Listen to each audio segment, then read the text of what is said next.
Adalah visual yang Anda saksikan ini adalah visual rumah pribadi dari mantan Kepala BGN Dadan Hindayana yang dilakukan penggeledahan oleh Kejaksaan Agung. Rumah mantan Kepala BGN ini terletak di Bogor, Jawa Barat, dan sebelumnya digeledah oleh Kejaksaan Agung. Dan seperti diketahui juga saudara, sejak pagi tadi penggeledahan tidak hanya dilakukan di rumah mantan Kepala BGN, melainkan juga di kantor BGN, di kantor Badan Gizi Nasional.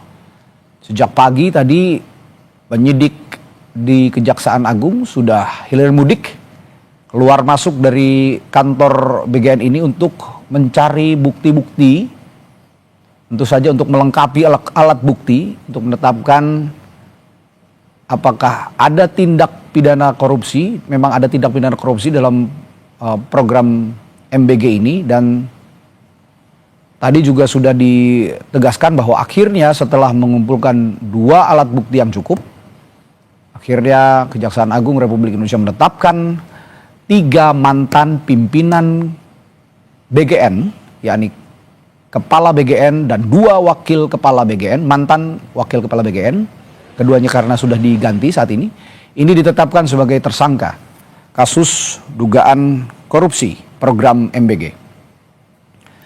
Lalu apakah pemerintah telah mengetahui sebelumnya terkait dugaan kasus penyalahgunaan SPPG oleh BGN ini? Untuk membahasnya kita bergabung dengan Kurnia Ramadana, pelaksana tugas Deputi 3 Badan Komunikasi Republik Indonesia, dan Agus Pambagio sebagai pengamat kebijakan publik yang telah bergabung di sambungan virtual di Breaking News Kompas TV. Selamat malam Mas Kurnia dan juga Pak Agus Pambagio, Pak Apam.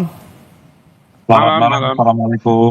Waalaikumsalam warahmatullahi wabarakatuh. Mas Kurnia, latar belakang utama di balik, saya ingin menggali dulu ya sebelum ke kasus tindak pidana korupsi yang sudah ditetapkan oleh Kejaksaan Agung. Saya ingin tahu dulu latar belakang utama di balik keputusan mendadak oleh Presiden Prabowo Subianto mengganti Dadan Hindayana sebagai Kepala BGN dan langsung menunjuk Wakil Kepala BGN Nani S. Dayang.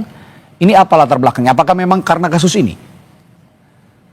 Ya, yang pertama tentu ada tindakan evaluasi secara berkala yang dilakukan oleh internal BGN dan juga oleh Presiden. Dan hasil evaluasi tersebut menemukan ada sejumlah catatan kritis terhadap proses penyelenggaraan makan bergizi gratis, khususnya dalam aspek tata kelola program dan juga tata kelola kelembagaan.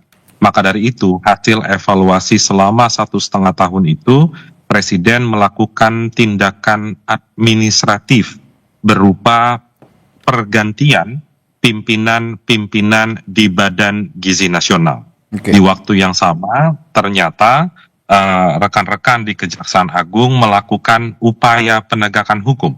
Tentu dalam hal ini pemerintah menghormati sepenuhnya langkah yang dilakukan oleh Kejaksaan Agung dan meminta pihak-pihak yang disinyalir terlibat dalam peristiwa pidana itu bisa bersikap kooperatif.